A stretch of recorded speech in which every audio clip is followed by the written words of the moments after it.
The government has been spending a lot lately. Re-upped JobKeeper and JobSeeker support packages and a cool $270 billion on defence. Tonight, our economics correspondent Luke McGregor is here to answer the question, is the government racking up billions and billions in debt future generations will have to pay back? Can the Australian government run out of money? Hi, Charlie. No, they can't. The first thing to understand is the government is not like a household. A household has a certain amount of money, and if they want to spend more than that, they have to borrow it. The government, however, can spend currency into existence. Yo, I'm the government. Are you saying I have infinite money? I'm saying you can spend an unlimited amount of Australian dollars into existence. Let's build some fighter jets, baby! What do I mean by spend into existence? I'm now going to talk to you about the very sexy sounding modern monetary theory. Modern monetary theory, or MMT, follows that a government that issues its own currency, like Australia with the Aussie dollar, the US, Japan, these governments won't run out of money the way a household can.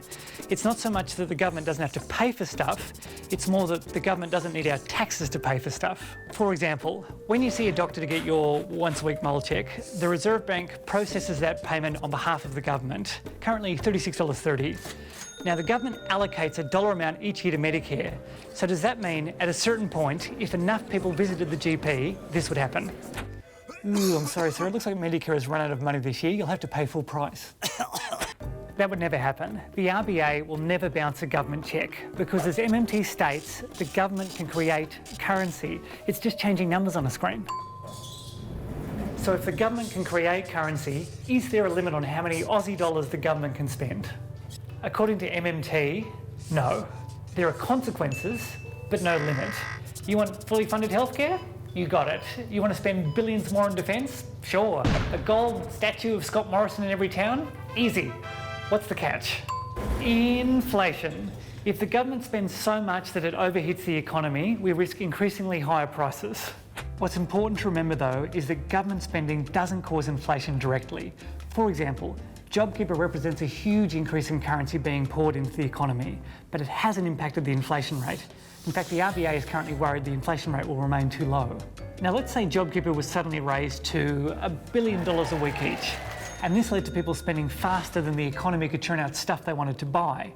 Then we could see prices increase, but only if the economy couldn't churn out stuff fast enough.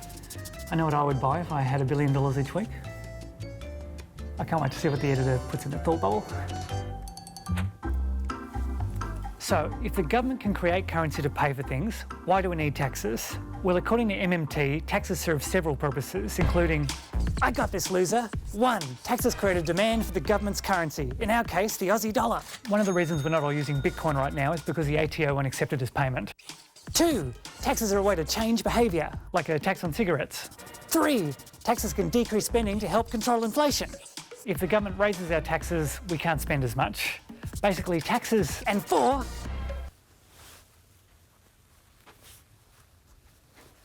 So, taxes take Aussie dollars out of the economy and government spending puts Aussie dollars back in. So a deficit boosts economic activity and a surplus slows it down. Neither one of them is good or bad, that's just the impact they have.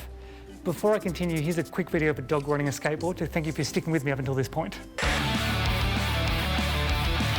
MMT has its critics, but it doesn't have feelings, so it'll be fine. What's exciting about MMT is that it highlights the often underutilised powers the government has through the use of its currency to maximise the quality of life of its citizens. So in summary, the government isn't like a household. So when you hear politicians saying they've balanced the budget or they're trying to sell you a mug that says we're back in black, don't pat them on the back too hard because you'd find it a lot easier to pay your bills too if you had access to unlimited Australian dollars.